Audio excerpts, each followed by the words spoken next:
Barulho no motor dessa Move Custom. O cliente veio relatando que ele estava fazendo tipo um assobio de manhã cedo, principalmente, mas durante o dia também fazia. A gente desmontou para fazer o diagnóstico, aí fazendo a revisão e diagnóstico.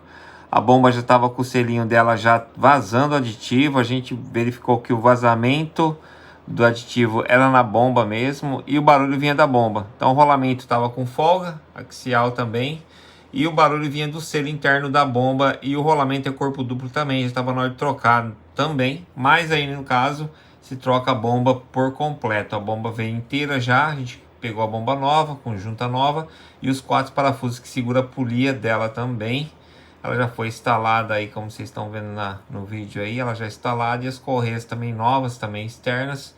A do compressor é uma correia autoajustável, não é aquela correia que precisa de tensor, né? E a gente finalizou também, trocou óleo que o cliente pediu, óleo e filtro do motor também, o óleo bem contaminado, né? E também a gente fez uma limpeza de praxe, né? Aquela limpeza no motor, né? Bem detalhada e um polimento nos faróis aí para entregar para o cliente aí, que é um cliente que sempre está trazendo serviço para gente aí dos carros que ele possui, tá bom?